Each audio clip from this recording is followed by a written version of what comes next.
Pernahkah Anda bertanya-tanya, dari mana asal gas LPG yang setiap hari kita gunakan untuk memasak? Faktanya, sekitar 80% kebutuhan gas LPG kita dipenuhi dari impor. Setiap tahun, negara harus mengeluarkan uang hingga 100 triliun rupiah lebih hanya untuk membeli gas dari luar negeri. Dan sebagian besar dari biaya itu harus disubsidi agar harganya terjangkau oleh kita semua. Sebuah angka yang luar biasa besar, bukan? Mantan Presiden Joko Widodo dalam peresmian groundbreaking proyek DME pada Januari tahun 2022 lalu menyoroti beban fiskal ini. Impor kita, LPG, itu gede banget. Mungkin 80-an triliun rupiah dari kebutuhan 100-an triliun rupiah. Itu pun juga harus disubsidi untuk sampai ke masyarakat. Subsidinya antara 60 sampai 70 triliun rupiah.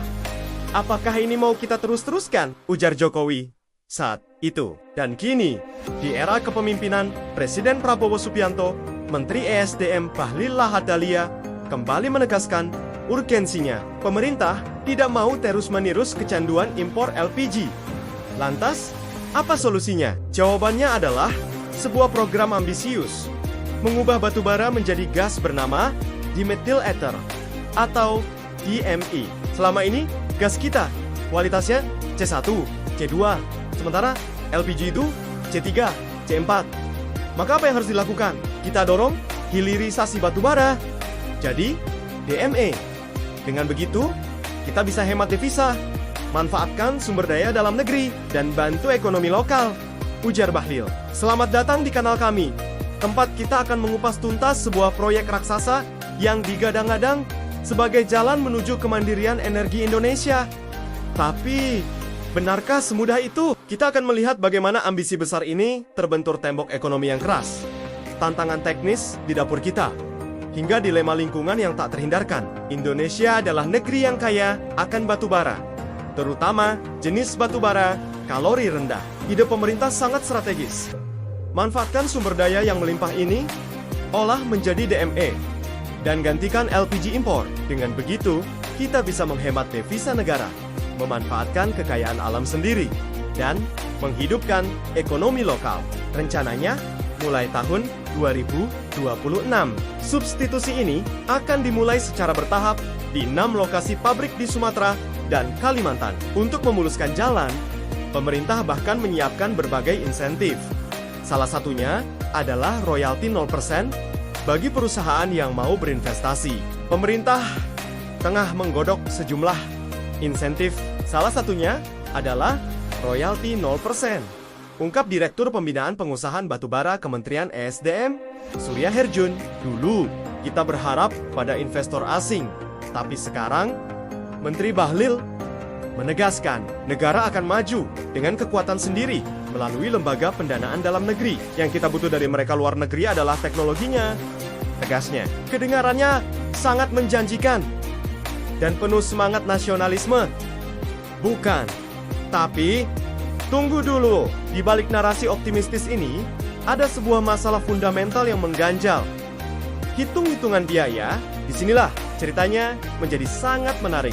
Karena ada dua versi perhitungan yang saling bertolak belakang. Di satu sisi, kajian akademis dari Universitas Indonesia dan tim dari Kementerian SDM sendiri menyatakan proyek ini sangat layak secara ekonomi. Mereka memproyeksikan harga produksi DME bisa sangat murah, bahkan berpotensi menghemat anggaran negara hingga triliunan rupiah setiap tahun. Kuncinya, asumsi harga batu bara internal yang ditekan sangat rendah. Namun, realitas di lapangan berbicara lain. Ketua Komisi ke-7 DPR, Bambang Patijaya, secara belak-belakan mengungkap bahwa proyek rintisan yang melibatkan PT Bukit Asam dan perusahaan raksasa asal Amerika Serikat Air Products ternyata gagal total secara keekonomian. Mengapa? Biaya investasi dan teknologinya ternyata sangat mahal. Hasilnya, harga pokok produksi 1 ton DME diperkirakan mencapai lebih dari $800 RS. Sebagai perbandingan, harga LPG impor mungkin hanya sekitar kurang 400 Andorra per ton. Artinya, harga DME bisa 2 kali lipat lebih mahal. Fakta ini diperkuat oleh analisis dari lembaga internasional IEVA yang menyebutkan bahwa jika kita beralih ke DME, kita harus membayar 42% lebih mahal untuk setiap unit energi yang kita gunakan. Mahalnya biaya inilah yang diduga menjadi alasan utama mundurnya Air Products dari proyek ini pada awal tahun ke-2023. Meskipun alasan resminya adalah pergeseran fokus bisnis, banyak yang yakin faktor keekonomian di Indonesia menjadi pertimbangan utamanya. Direktur Utama PTBA sendiri mengakui bahwa estimasi harga produksi DME memang masih lebih tinggi dari harga patokan pemerintah dan bahkan lebih tinggi dari harga LPG impor. Estimasi harga DME hasil produksinya masih lebih tinggi dari harga patokan yang ditetapkan oleh Kementerian ES. Dan juga analisa perhitungan kami masih lebih tinggi dari harga LPG impor. Ujar Arsal dalam rapat dengar pendapat dengan Komisi ke-7 DPR, ini adalah sebuah tembok ekonomi yang sangat kokoh. Oke, mari kita berandai-andai sejenak. Anggap saja, entah bagaimana caranya, masalah ekonomi ini bisa teratasi. Dan DME bisa diproduksi dengan harga murah. Apakah masalah selesai? Ternyata tidak. Tantangan berikutnya ada di tempat yang paling dekat dengan kita. Dapur kita masing-masing. Masalahnya, DME bukanlah pengganti langsung LPG. Anda tidak bisa begitu saja menuangkan DME ke tabung LPG hijau atau biru yang ada di rumah. Menurut para ahli dari Badan Pengkajian dan Penerapan Teknologi, menggunakan DME 100% berarti kita harus mengganti semua peralatan, mulai dari kompor, selang, hingga regulatornya. Nggak bisa dipakai 100%, kecuali semua peralatannya ganti. Selang ganti itu ribet dan mahal, kata Unggul Priyanto, Prekayasa Utama Badan Pengkajian dan Penerapan Teknologi BPPT. Ini tentu saja akan menjadi proses yang rumit dan mahal. Kementerian ESDM pun mengakui hal ini. Kepala Badan Litbang ESDM, Dadan Kusdiana, menyatakan bahwa modifikasi setidaknya perlu dilakukan pada sistem pengapian kompor, terutama pada burner dan nozzle. Coba bayangkan, ini artinya pemerintah harus siap dengan program konversi atau subsidi puluhan juta kompor di seluruh Indonesia. Sebuah tantangan logistik dan finansial yang luar biasa besar. Mengingatkan kita pada program konversi minyak tanah ke LPG beberapa dekade lalu. Bukan hanya itu, pengalaman memasak kita juga akan berubah. DME memiliki nilai kalori yang lebih rendah dibandingkan LPG. Artinya, memasak dengan DME akan memakan waktu 10 hingga 20% lebih lama. Jika biasanya Anda merebus air butuh 5 menit, dengan DME mungkin butuh 6 menit. Mungkin terdengar sepele, tapi penurunan kenyamanan seperti ini berpotensi memicu penolakan dari masyarakat yang sudah terbiasa dengan panasnya LPG. Sekarang, mari kita beralih ke isu yang tak kalah penting. Dampak lingkungan. Disinilah proyek DME menghadirkan sebuah paradoks yang membingungkan. Di satu sisi, jika dibakar di kompor kita, DME memang lebih bersih. Gas ini tidak menghasilkan jelaga hitam yang mengotori panci dan tidak mengandung sulfur. Emisi gas rumah kacanya pun bisa berkurang hingga 20% dibandingkan LPG. Terdengar bagus untuk kualitas udara di lingkungan kita, bukan? Namun, di sisi lain, proses produksinya di pabrik justru sangat kotor. Wahid Dian Budianto, dosen teknik lingkungan Universitas Airlangga, menyoroti masalah ini. Gasifikasi batubara memang berpotensi meningkatkan emisi karbon. Namun, dampak ini dapat dikurangi dengan penerapan teknologi Carbon Capture and Storage (CS). Ujarnya, proses mengubah batubara menjadi gas atau gasifikasi berpotensi melepaskan emisi karbon dalam jumlah yang sangat besar ke atmosfer. Para ahli lingkungan mengingatkan, untuk mengurangi dampak ini, pabrik harus dilengkapi dengan teknologi canggih bernama Carbon Capture and Storage (CCS), yaitu teknologi untuk menangkap karbon dan menyimpannya agar tidak lepas ke udara. Masalahnya, lagi-lagi soal biaya.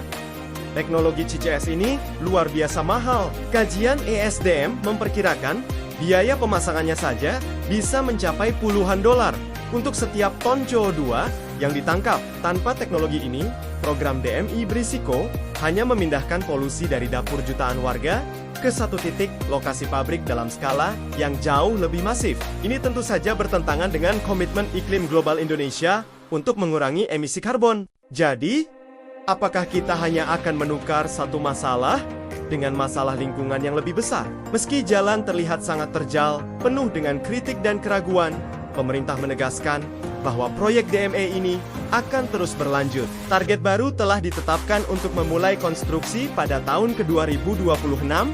PT Bukit Asam kini sedang aktif mencari mitra teknologi baru dari Tiongkok untuk menggantikan Air Products yang telah mundur. Ambisi untuk mandiri secara energi adalah sebuah tujuan yang mulia dan harus kita dukung. Tidak ada negara yang ingin terus bergantung pada impor. Namun, proyek DME yang digadang-gadang sebagai solusi pamungkas ini kini jelas berada di persimpangan jalan yang kritis. Tanpa adanya terobosan teknologi yang bisa menekan biaya produksi secara drastis, tanpa solusi konkret untuk tantangan teknis di tingkat konsumen, dan tanpa komitmen serius untuk mengatasi dampak lingkungannya, ada kekhawatiran besar proyek ini bisa jadi hanya akan mengganti ketergantungan kita pada impor LPG dengan ketergantungan baru pada subsidi untuk DME yang tidak ekonomis dan berpotensi merusak lingkungan.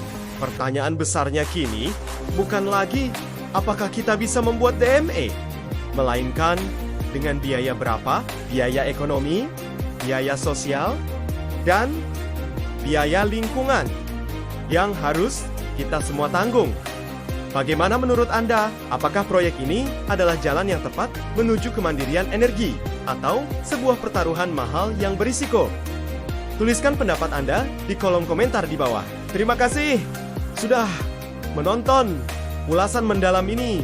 Jika Anda menyukai konten seperti ini dan ingin terus mendapatkan informasi yang berimbang dan mendalam, jangan lupa untuk menekan tombol like, subscribe, dan aktifkan lonceng notifikasinya. Sampai jumpa di video berikutnya.